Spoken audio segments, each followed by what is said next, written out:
to the podcast. I'm Karen Weaver. Today my guest is Dr. Nancy Zimpher, Chancellor Emeritus of the SUNY System and a member of the Knight Commission on Intercollegiate Athletics.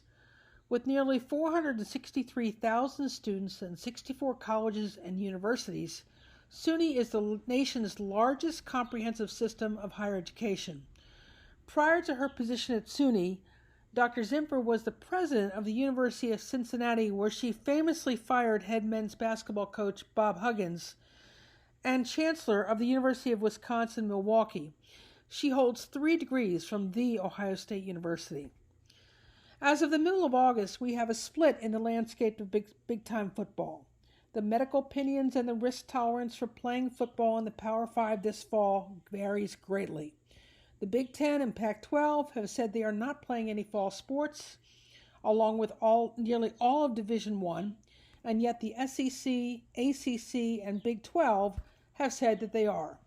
In many ways, this is a governance crisis of massive proportions for the nation's largest oversight body for college sports, the NCAA.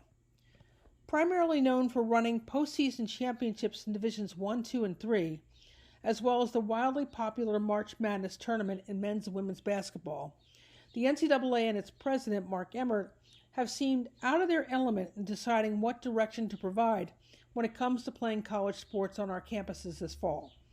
While providing guidance on medical issues and responding to membership concerns about eligibility and medical waivers, the NCAA has in effect been sidelined when it comes to taking charge of what to do this fall. Welcome to the podcast, Dr. Zimpher. So, Dr. Zimpher, welcome to the podcast. And it certainly seems clear that no one is really in charge of the NCAA. The NCAA has a president, but he seems to have little to no power over the 5 most influential football playing conferences. Can you tell us how that happened and why that leaves us where we are today? Well, first of all, Karen, it's Nancy, so we'll start there. Okay, sounds good. And I guess what I want to say is I think the power of the Power 5 or the Autonomous 5 dwarfs what the NCAA does decide on, where they do exercise governance. And I have a few examples of that, but I think like all sort of separations, it happened over a period of time, some in the 90s, some more recently, some as recently as changes in governance in 2014. So the details are there, but I think it just reeled away from the mothership, from an organized intercollegiate athletic entity that was making decisions for everybody, and hopefully for the good of all. So obviously that's related to television and the ability to gain incredible revenues over time. I think the Autonomous 5, the Power 5, were making decisions that others in the division couldn't keep up with. So the sort of trade-off was, well, if you'll participate in some revenue allocations, we'll sort of let you go off on your own. And I don't think anybody could have imagined, although it was somewhat predictable, that with more revenues, more decisions would be made separately. And now we have an organization that's really not separate. It's half in, half out. So the Power 5 are in for basketball. They're in for regulations and infractions. They're in for setting academic goals. They're in for other things that matter to the organization, but they are out for something that's really a driver, and that's money. So over the weekend, the Washington Post quoted you as saying, "I think we've hit the breaking point." That's what's so important about what the crisis can expose, and what thoughtful people with lots of experience are going to have to face in a world that, because of the very extraordinary television contracts, is now upside down. Can you elaborate more on that? Well, a lot has been said about COVID-19 and what happens in a crisis, and particularly this one, once a century. You know, we used to say something like once a decade, and now we're dealing with something that we are wholly unprepared for and is so significant and of such magnitude, life and death, literally. that it is going to change our behaviors in many, many ways. So let's start here. It's going to cause post-secondary education, higher education, to make huge adjustments, not only financially and the physical presence of students on campus versus remote instruction, but who's going to come to college? When are they going to come to college? How are they going to come to college? And that's what's so ironic about debating whether to play football. Well, wait a minute, we can't even decide how to bring students back, and we have to remind ourselves that football and athletics in general is a subsidiary of a whole university deal. So yes, we have the pressure of the virus, but I've also heard it said it's really a dual pandemic. It is the pandemic of race, systemic racism, and nowhere is the intersection of race and intercollegiate athletics more obvious than right now in some of the decisions that we're trying to make. So the breaking point is this issue of a crisis, and using that crisis to level set, if you will, where we're going to go, how we're going to go forward. So many people have so commonly said it's broken. But what comes after some recognition that it's broken, or that this virus is new and big and different? It's how are we going to fix it? And most importantly, and we see this every day, this is an issue of leadership. What is the leadership of the organization or the bifurcated, fragmented organization going to do about that? So it's a real opportunity for us, Karen, if we choose to use it as that. I think a lot of people, particularly in the media, have looked at NCAA President Mark Emmert as they want him to become some sort of football czar. And the NCAA structure is just not built that way. It's built on a collaborative, shared governance kind of model. Have you served on any of those board of directors or any of those committees? You can give us any insight on that? Well, you know, the conflict is this. In a couple of incidences recently, the NCAA looks like it could make a decision. In March, it made a decision about March Madness, and they made it, as I understand it, in one board meeting. Not that they didn't do a lot of prep to get there. And more recently, they issued a set of recommendations about safety, student athlete health and safety relative to reopening in the context of the pandemic. And it was so clear that divisions 2 and 3 literally shut down within 24 hours. So there are some things that you get to do because you are in charge and you are the governing body. Those would be good examples of that. But then there's a thing called moral authority. This is when you step up and you say, you know, I may not be able to control your every action, but I can say this. This is scary. This is threatening the life of our athletes. We're now learning more about some of the residual effects. Our best advice is don't play. Yeah. So I think that's missing.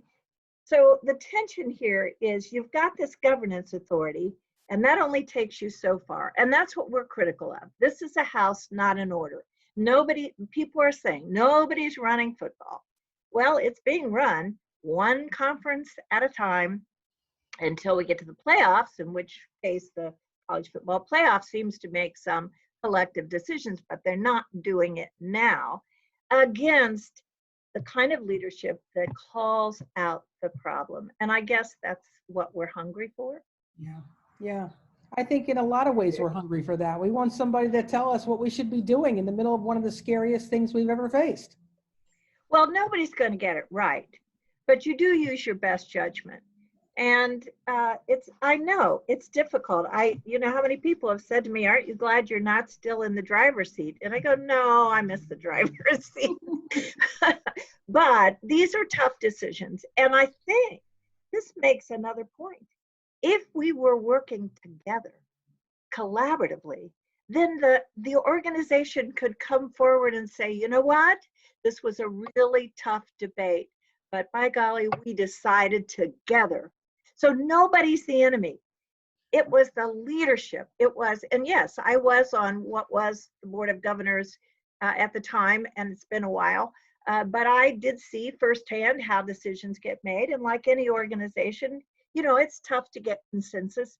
But I think we also feel that how people vote, how people make decisions within the intercollegiate athletic structure needs to be examined as well, because that's fallen apart. Just another crack in the in the armor, as best I can see. But leadership is leadership. It is, and good leadership can be hard to find in a crisis. It really can be, but it's important that somebody step up, right? Well, and what we learn by that is when people do step up, they get acknowledged. That you get a lot of reinforcement.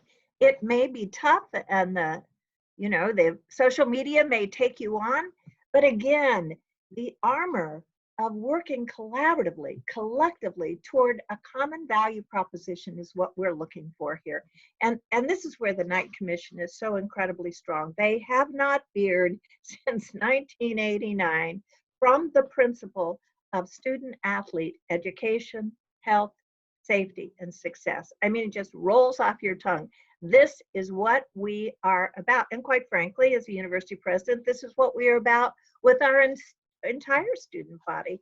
And if that's your value proposition, it's a lot easier to make decisions, even the tough ones. Absolutely. So building on that, now we have Senators Cory Booker, Richard Blumenthal, and others who have introduced something they feel is called a College Athlete Bill of Rights.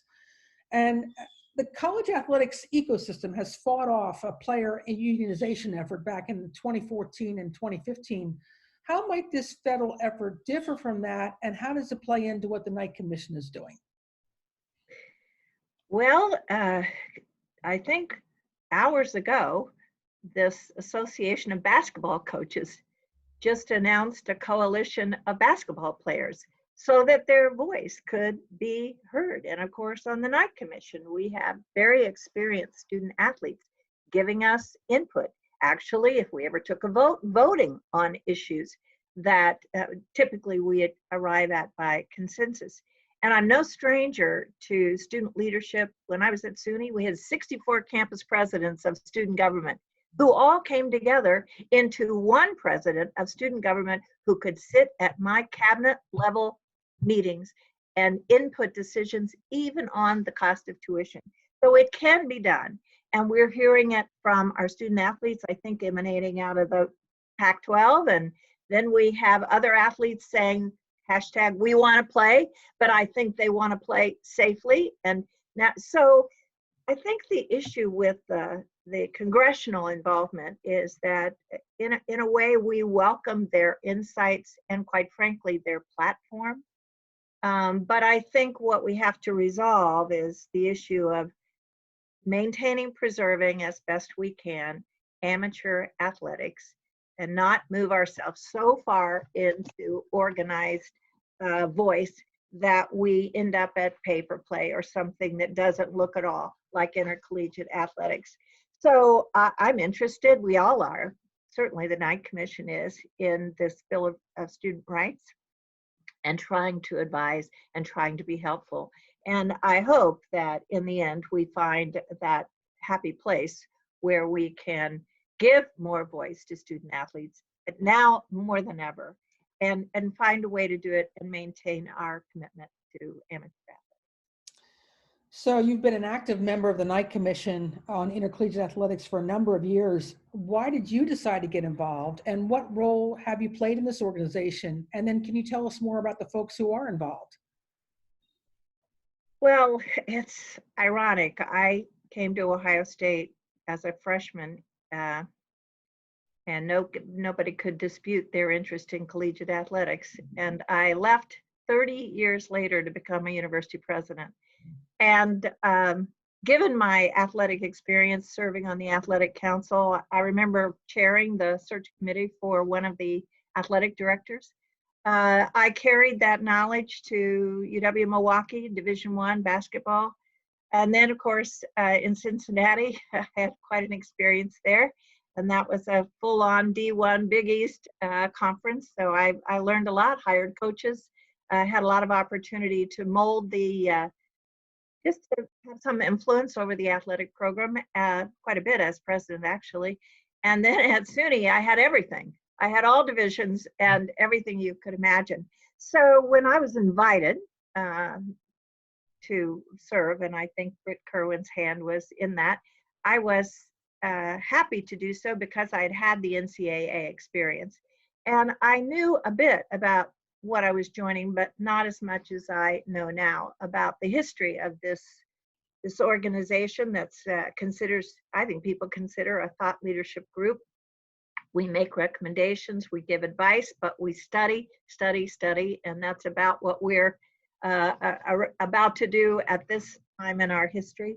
Of course, we have current presidents, former presidents, we have athletic directors, we have student athletes, we have faculty representatives. In there are lawyers and people who can understand some of the complications of the litigation that's going on. And then, of course, we have representation from baseball and football. Paul Tagliabue, of course, has incredible experience and wisdom, I would say. I would underscore that word. He's so wise. And my colleague, Jonathan Mariner, was CFO of baseball. So Jonathan is chairing a finance committee looking at, of course, at expenditures in intercollegiate athletics. I'm chairing this governance and structure committee. And then two people chairing the academic leadership, out of which is coming the name, image, and likeness. And everybody working as hard as they can. I so respect Carol Cartwright and Arnie Duncan, and of course, Amy Perko. I mean, I could go on and on, but I found a niche there, an interest where I think leadership and governance go hand in glove, and so it feels comfortable, although incredibly challenging. And I never feel like I know enough to speak, but together we represent quite a coalition of the committed, and we're busy working on what might be some solutions to this breaking point. I think the sponsorship of the Knight Foundation made it very clear at the end of last year, 2019, December, that we needed to step in an important strategic way. We launched these, the committees existed, but more aggressively the work of the committees, and in the committee I chair, with a great deal of help, might I say, we're doing some survey research, we're interviewing and doing small group sessions. We have scoured the literature with your help and others to see what our past could tell us about our future. Of course, we're working closely, watching and helping where we can, congressional dialogue. We hope by October to begin to set a table, be more explicit about what we found, what the options are. I love the fact that we've really solicited opinion broadly, and boy, have we gotten it. And that's from individuals who take the time to write and speak their own mind to our collective data from the survey. We'd like to fall into the pattern that takes us all to the convention in January, and hope that the redesign of our intercollegiate governance structure and everything that goes with that will be a huge topic of discussion. I think that's going to be very fascinating. Now, you mentioned Jonathan Mariner, the former CFO of Major League Baseball, who is a committee chair, as you are a committee chair. Exactly. And the two of you co-authored an article for MarketWatch.com, which is available via the link on the cover of this podcast. Tell us about why you both decided to write this and the concerns you have for college athletics at this moment in time. Well, the way the Knight Commission is structured at this time to do its work sort of looks like a Venn diagram. So it is that commitment to education, health, safety, and success, which would be under the umbrella of academic and wellness for student athletes, with financial and expenditure issues, with governance and structure. So in a Venn diagram, they all come together, and somehow magically, not magically, but with a lot of hard work, in October, we will have an integrated set of recommendations. So in this particular front, having just lived through name, image, and likeness, and you're well aware that we did produce guidelines in that regard, I watched how that happened and how much hard work went into that. And I go, wow, these people are really committed. These are saints, Walt and Chris, the chair of that committee. And then it became our turn. So working together, but also working independently till we can get to a point. Jonathan and I thought that with the interest of MarketWatch, this would be a good time to sort of lay out what our plans were. So in one sense, it's all about who's in charge. But it's also, as you know, it's about these out of control expenditures. What are we going to do when coaches' salaries are so out of the norm? People often say highest paid public employee in any state and where a flagship resides. What are we going to do with the arms race, the facilities race that we've talked about for years, but it just keeps going? And I think what's interesting to me, living a little bit more closely to this, is those institutions in the group of five, which are different from the Power Five, get the effect of the facilities race and the salaries because in every sense of the word, they have to look like, they have to play like, they have to be competitive like, but in the end, they don't get the revenues. So it's causing a crisis all the way up and down the line. And I think this is a feeling that not only institutions or conferences in D1, but in divisions 2 and 3, because it has a way, everything that happens to athletics happens and affects every division, whether you're on the field or not. You suffer from bad news. Yes, you gain from good news, but they go hand in hand. So I think what we're going to try to do is Jonathan and I lay out the financial fractures, lay out the vision and the value proposition as we did, and then begin to talk about what might work. So that's why we wanted to set the table with this article. One of the things we're hearing is people talk about the expense of travel if you're not in the Power Five and you're cross country to play in your conference. That costs a lot of money. So we're hearing about federations, I guess is the way it's often referred to, but where we might create sub-conferences for different sports and that kind of thing. So our invitation to MarketWatch was, let's begin to set the table, because October is right around the corner. And happily in this podcast, we're setting the table again with you, Karen. This is our plan. We're happy to have more people comment on what we're saying and what's appearing in these various articles, because we like as much input as possible. Yeah, that's great. That's great. So you've had this incredible career as the president or chancellor at 3 significant institutions. What have you learned and what advice would you give to presidents who either are serving or want to serve at this level, as well as senior leaders who aspire to become, chancellors, presidents, about how college athletics works? What do you wish you would have known when you started that you know now?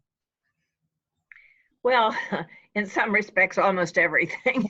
When I left Ohio State to become the chancellor at the University of Wisconsin, Milwaukee, I'm sure there was just a lot I didn't know. But I also learned to watch leadership and to mimic, if you will, that which I respected in leaders I had served. And I served for a lot of presidents and provosts in the 30 years I was at Ohio State. I mean, part of it, I was an undergraduate student, so I'm not that old.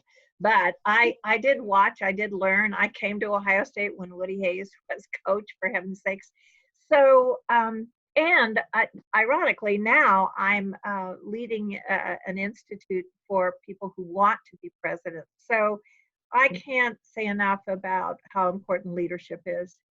That is what I have enjoyed the most, is knowing that I have the mantle of leadership and then trying to live up to it. Because leadership is a word that really modifies how you behave as a manager. You're going to lead or you're going to manage, all that people talk about in leadership theory. But in my leadership theory, which I have honed over the years, I think vision is really, really important. In fact, I think it's everything. And the fact that we are so focused on student education, health and safety, and student success, see, to me, that's the vision. That is the vision. Now, the key is getting everybody to agree, to support, and to amplify that vision. So that's another thing I would say to prospective presidents. You are not the singular voice of the university. You are the orchestrator. You are the maestro. You have to bring out the best in your organization. And that's why, to me, it has always been really important to see athletics as embedded in the whoop and wharf of university. I remember when we did hire Andy Geiger, I was the Dean of Education and he was going to be the AD, and everybody was talking about how we needed to build an education facility for the athletes. And I said, Andy, you and I are going to do this together, and we're going to do that wonderful academic support facility, but we're going to do it for everybody, student athletes and students alike. And that's that notion that it all goes together. So I think it's vision. I think it's getting people to agree and commit to that vision, and then acting in a way that is accountable and disciplined, measurable, public, and transparent. And probably the greatest mistake anybody could make is to hide the business. How many times do we have to learn over and over again that transparency is the answer? It may be bad. You may have to apologize. You may have made a mistake. Some of the most endearing behaviors of university presidents may just be saying, I didn't get this right, but I had to do it for this reason. And trust me, I've been through that. So I know. Well, let's leave it there. Nancy, this has been a fantastic conversation. Thank you so much for taking time to visit not only with me, but with the folks who listen to the podcast. I think you've given us an awful lot to think about in the days and weeks ahead. Well, it's my privilege, Karen. I'm delighted, and I too am learning so much every day, almost every hour. So thanks for including me. You're welcome.